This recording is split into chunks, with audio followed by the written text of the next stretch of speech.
Hello dear student, welcome to AEC Plus YouTube channel powered by Advanced Engineering Classes।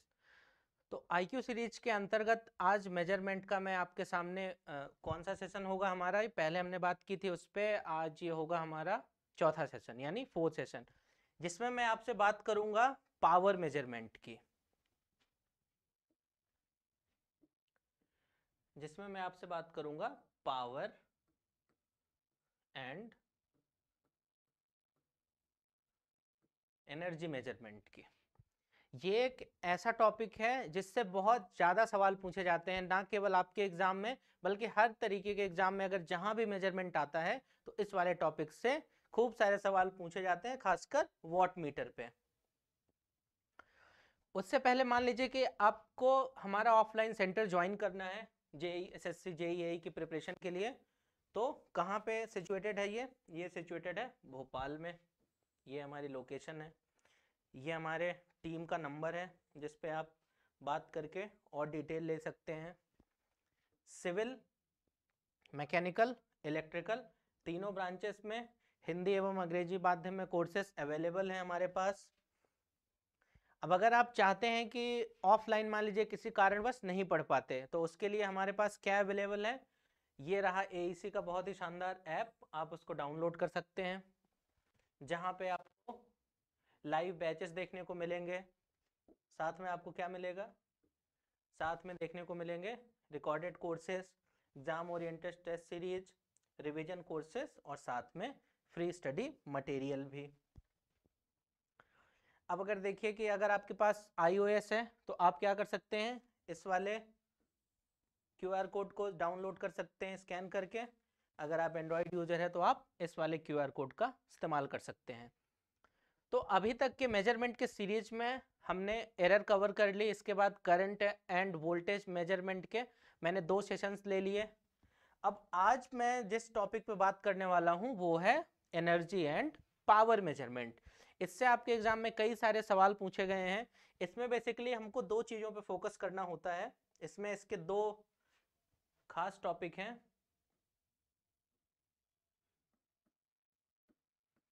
एक तो है watt meter, specially 2 watt meter method, और दूसरा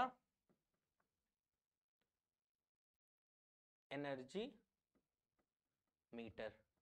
आपको इन 2 topic से बहुत सारे सवाल देखने को मिलेंगे इस एग्जाम में। तो ये वाला टॉपिक भी आपको अच्छा करना है अगर आपको एग्जाम में, खासकर इससे किसी साल में 2018 के आसपास की बात है, इस वाले टॉपिक से बहुत ही ज्यादा सवाल पूछे गए थे। तो मैं चाहता हूं कि आप इसको अच्छे से पढ़ के जाएं एग्जाम के दिन। चलिए, इसी सीरीज में हमारा पहला सवाल हमको क्या दे रखा है कि which of the following meters is an integrating type. अब देखिए ये इंटीग्रेटिंग टाइप क्या होता है। अभी तक जो भी हमने इंस्ट्रूमेंट देखे, चाहे आप बात करें मूविंग आयरन, इस टाइप के अमीटर, वोल्ट मीटर, इन सारे इंस्ट्रूमेंट में एक लगा रहता है पॉइंटर। पॉइंटर क्या करेगा, जैसे मान लीजिए कि ये पॉइंटर है हमारे पास और ये स्केल है।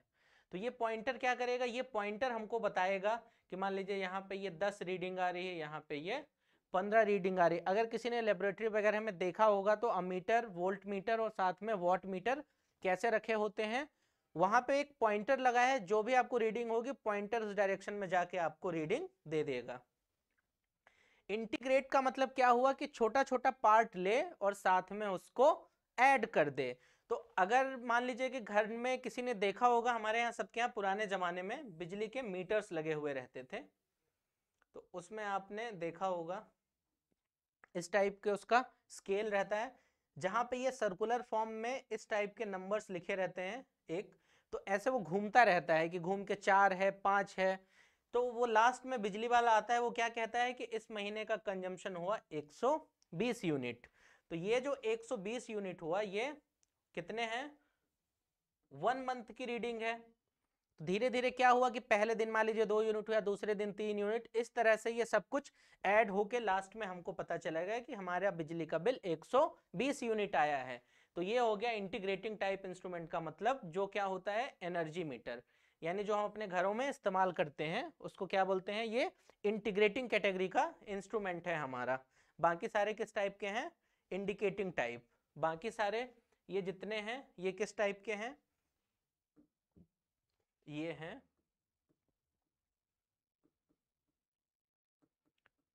इंडिकेटिंग टाइप्स है, ये सारे इंस्ट्रूमेंट इंडिकेटिंग इंस्ट्रूमेंट्स हैं।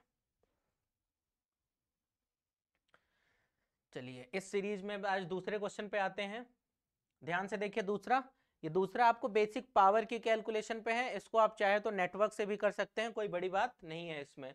द वोल्टेज V, हमसे ये वोल्टेज की बात करना चाह रहा है, ठीक है, V and current I of an element R, okay, यानी कि हमको यहाँ पे क्या दे रखा है, मान लीजिए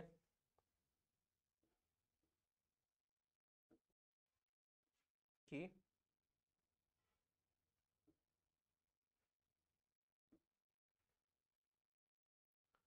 देखिए यहाँ पे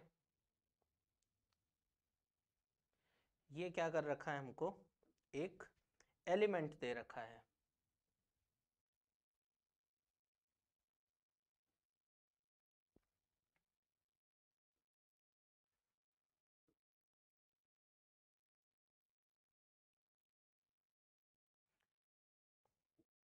ये हमको एक इसने एलिमेंट दे रखा है, मैंने मान लिया कि इस एलिमेंट का नाम x है, प्लस माइनस, इसके क्रॉस हमको एक वोल्टेज दे रखा है, वोल्टेज की वैल्यू कितनी दे रखी है, 100 साइन 377t, ये हमको वोल्टेज दे रखा है, और साथ में ही इसमें जो करंट फ्लो हो रखा है यानी I, तो ये I हमको कितना गिवन है, I गिवन है 10 साइन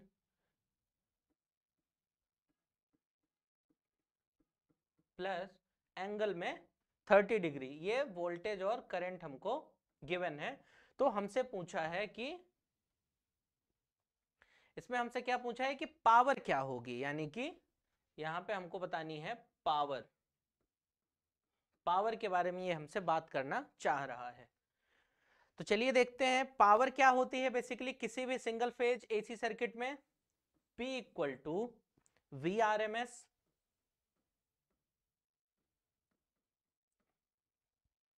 पावर क्या होती है, V R M S I R M S cos phi, ये क्या होती है हमारी power, P R M S, sorry V R M S I R M S और कॉस फाई, तो ये तो हो गई हमारी पावर। तो यहां से अगर मैं पावर लिखूं तो अब देखिए वोल्टेज यहां पे कितना गिवन है, वोल्टेज गिवन है 100 साइन 370t, तो यहां पे मैं अगर आरएमएस लिखूं तो इसको लिख सकता हूं 100 डिवाइडेड बाय √2। यहां पे आप गलती ये कर सकते हैं कि आरएमएस लेने की जगह आप सीधा यही वैल्यू उठा दें, तो आपका आंसर क्या आ जाएगा, गलत आ जाएगा। अभी अब सॉल्व करेंगे तो आपको ऐसा लगेगा भी कि एक आध ऑप्शन इसी हिसाब से दे रखा है कि वो हमसे गलती जानबूझ के करवाना चाहता है। इनटू करंट कितना है 10 बाई √2 इंटू कॉस फाई, अब देखिए फाई यहाँ पे कितना है 30 डिग्री, तो ये हो जाएगा कॉस 30 डिग्री, ये हो गया एंगल। ये फाई क्या होता है, वोल्टेज और करंट के बीच का एंगल, यानी कि अगर इसको आप समझना चाहें फेजर डायग्राम से,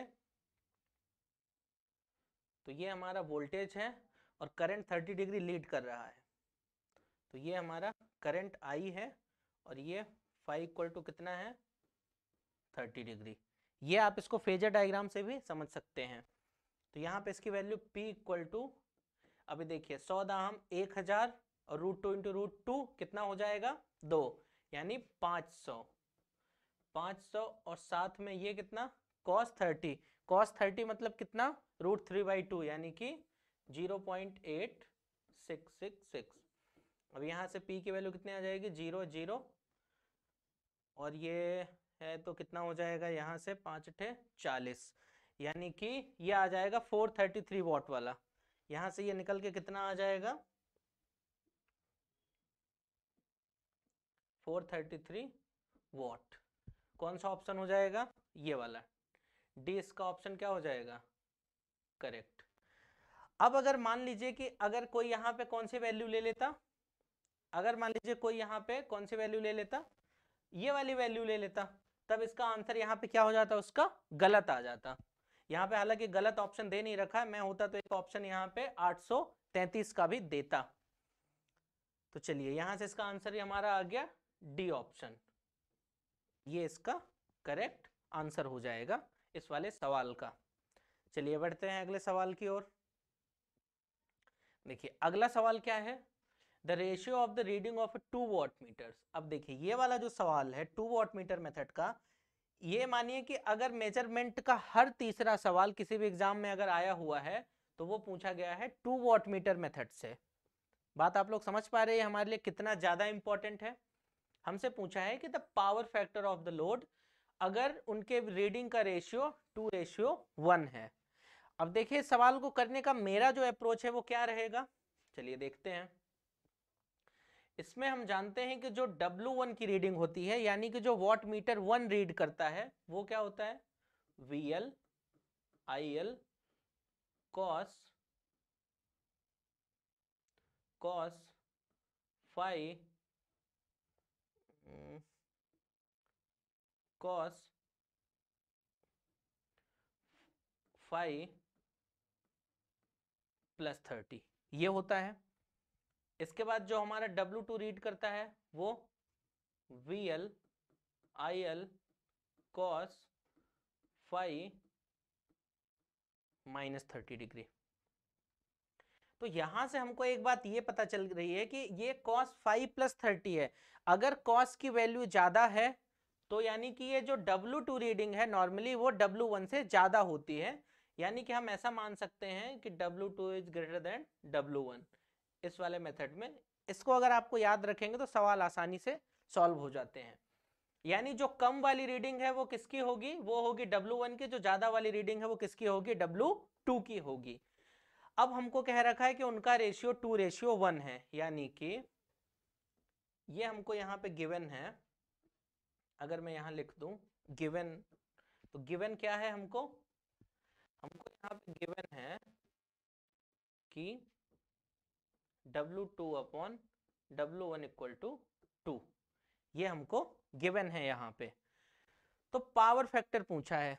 अब देखिए इसमें एक फॉर्मूला हमारे पास क्या होता है, इसमें एक फॉर्मूला ये होता है कि tan phi equal to √3 W2 minus W1 upon W2 plus W1। देखिए ये फॉर्मूला अगर आपको याद है तो बहुत ही अच्छी बात है, अगर नहीं भी याद है तो देखिए इसको आप कैसे निकाल सकते हैं, इसको आप आसानी से सॉल्व भी करा सकते हैं, इसमें कोई दिक्कत वाली बात नहीं है। अब देखिए यहां से हमको tan phi चाहिए,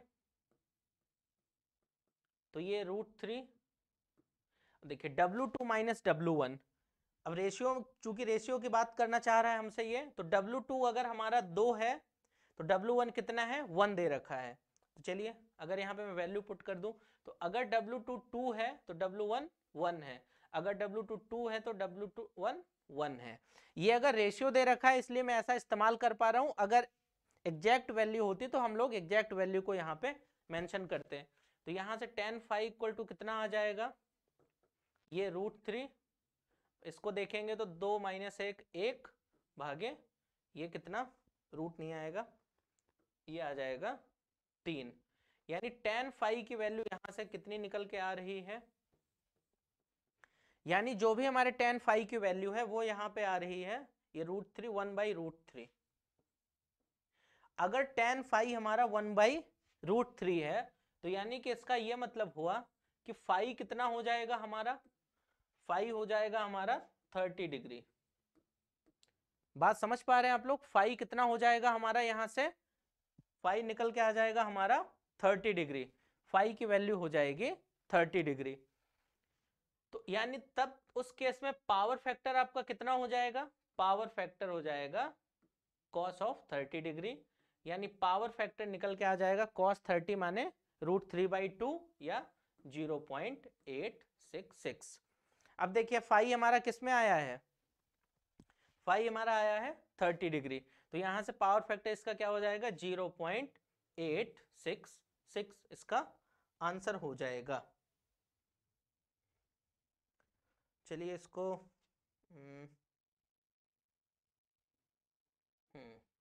पावर फैक्टर हमारा ये हो जाएगा 0.866।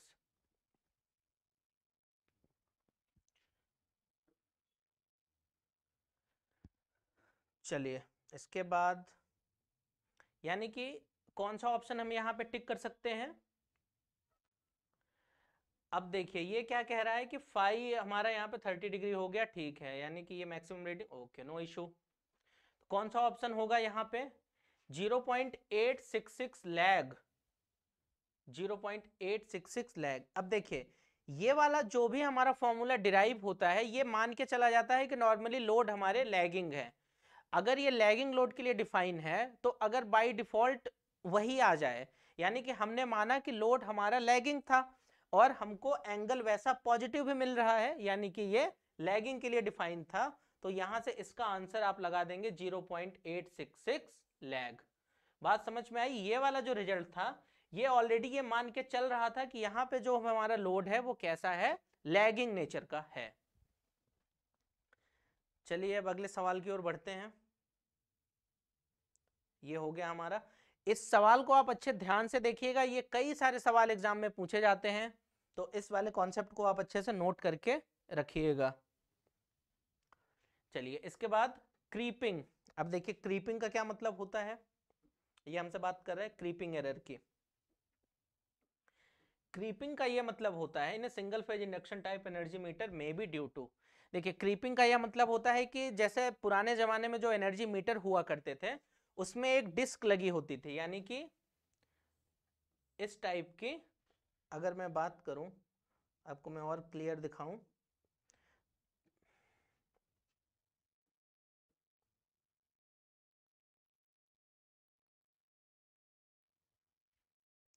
तो आपके पास यहां पे क्या होता था,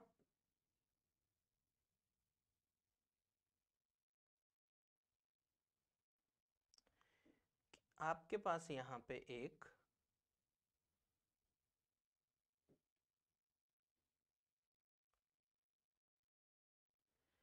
आपको यहां पे एक डिस्क देखने को मिलती थी कुछ इस टाइप की।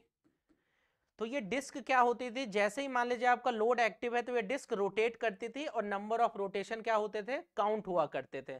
तो कभी कभी क्या होता है कि जैसे मान लीजिए हमारी सप्लाई है और हमने कोई भी लोड नहीं लगा रखा है, तब भी ये डिस्क क्या करती थी, ये डिस्क घूमा करती थी, जिसके कारण से फॉल्स रीडिंग, मान लीजिए कि आपने लोड चालू ही नहीं किया, आपके घर में सप्लाई आ रही है, आपकी 5 यूनिट बिना कुछ चालू किए ही क्या हुआ, कंज्यूम हो गया, तो इससे होगा क्या, आर्थिक रूप से नुकसान होगा। तो इसी चीज ये किस कारण से होती थी, इसका कारण था एक तो ओवर वोल्टेज, दूसरा वाइब्रेशन और तीसरा ओवर कॉम्पनसेशन ऑफ फ्रिक्शन। यानी कि ये तीनों इसके रीजन है जिसके कारण क्रीपिंग एरर हुआ करती थी। अब तो हालांकि आजकल हम लोग इलेक्ट्रॉनिक मीटर पर शिफ्ट हो गए हैं, डिजिटल वाले पे, तो ये सारी झंझटें खत्म हो गई हैं। तो अगर मान लीजिए क्रीपिंग एरर को प्रिवेंट कैसे करते हैं, उसके लिए हम क्या करते हैं, यहाँ पे डायगनली 2 होल कर देते थे। इससे क्या होता था, क्रीपिंग एरर हमारी रिड्यूस हो जाया करती थी। तो ये वाला इंतजाम हम करते थे उसको प्रिवेंट करने के लिए। अब देखिए, अब अपना एसएससी जेई का प्री तो हो चुका है, मेंस आने वाला है, और मेंस के एग्जाम का नेचर कैसा है, डिस्क्रिप्टिव टाइप का। तो उसी तैयारी को इनहेंस करने के लिए हमारी एईसी की टीम अभ्यास बैच लेके आई है, जो स्पेशली आपको फोकस कराएगा आंसर राइटिंग पे। वो बैच स्टार्ट हुए कब का, 5 दिसंबर को ही हमारा बैच ऑलरेडी स्टार्ट हो चुका है।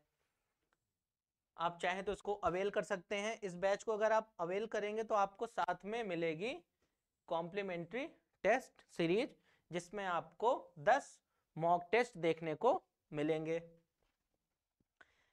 ये है हमारे कोर्स के फीचर, आपको डीपीपी देखने को मिलेंगी, कोर्स कंप्लीशन की गारंटी है, यानी कि कितना, 2 महीना, ये आपको कोर्स का ड्यूरेशन दे रखा है। मेन फोकस इस पे हमारा किस पे होगा, मेन फोकस होगा आंसर राइटिंग के साथ आप कॉन्सेप्ट को कैसे लर्न करने जा रहे हैं।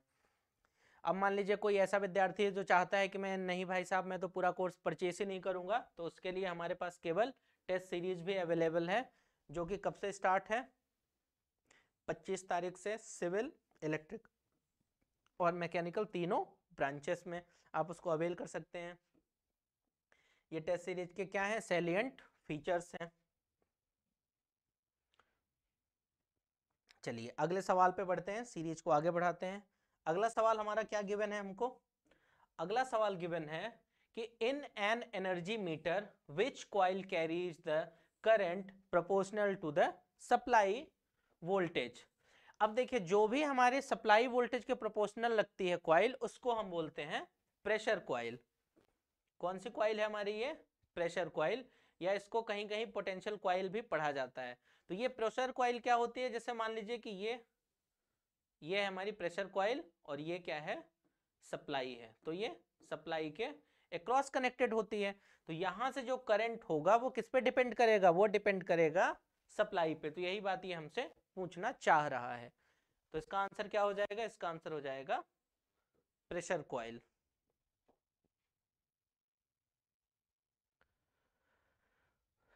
चलिए इसके बाद ये वाला सवाल देखते हैं, इसमें हमको क्या गिवन है।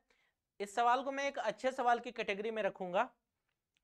ये दे रखा है कि अ 60 ampere 220 volt energy meter makes 51 revolution in 35 seconds. बात समझ पा रहे हैं, 51 revolution in 35 seconds on full load. Okay, full load की बात करना चाह रहा है हमसे।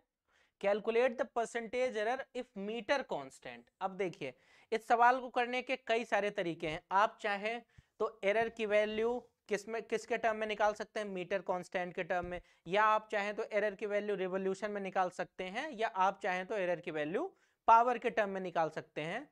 तो मैं यहाँ पे अपना क्या लेके चल रहा हूं, मैं निकालूंगा आपको मीटर कांस्टेंट के टर्म में। तो यहाँ पे ये जो वैल्यू गिवन है, कौन सी वैल्यू गिवन है हमको, 420 रिवॉल्यूशन पर किलोवाट आवर।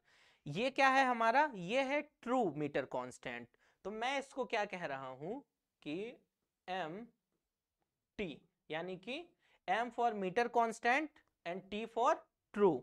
यानी कि अगर और इसको ऐसा कर देते हैं, चलिए एम टी, जहां पे एम क्या है, एम है हमारा मीटर कांस्टेंट और टी क्या है, मीटर कांस्टेंट की ट्रू वैल्यू। वो यहां पे कितनी गिवन है, 420। यूनिट पे विशेष ध्यान रखिएगा, रिवॉल्यूशन पर किलोवाट आवर। अब देखिए एक्चुअल में हम अपना लोड निकाल देते हैं कि किलोवाट आवर में है कितना लोड अपना। तो अगर मैं लोड निकालूं तो लोड यहां से देखिए कितना आ जाएगा, ये 220 इंटू 60, क्योंकि डीसी की बात करना चाह रहा है ये हमसे। ठीक है, पावर फैक्टर है नहीं, तो अगर होता भी तो हम इसको 1 मान लेते हैं। तो यहां से ये कितना आ जाएगा, 220 इंटू 60 अगर मैं करूं तो ये आ जाएगा 13,200 वॉट, या इसी को कोई किलो वॉट में लिख दे तो 13.2 किलोवाट। ये आ गया हमारा लोड आ चुका है। अब एक मीटर कांस्टेंट हमारा जो डेटा दे रखा है, यानी जो हम मेजर करने वाले हैं वहां से निकालते हैं। तो चलिए देखिए उसके लिए क्या कर सकते हैं।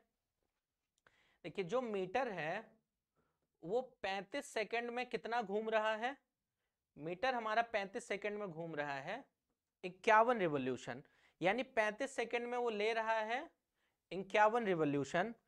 तो एक सेकंड में कितना लेगा, बचपन में जो हम जिसको बोलते थे एकिक नियम या चूकी वाला नियम, जिसमें ये से लिखते थे, तो एक सेकंड में लेगा वो 51/35। तो अब मुझे निकालना है कि ये एक घंटे में कितना घूमेगा, क्योंकि मुझे यहाँ पे किलोवाट आवर बनाना है।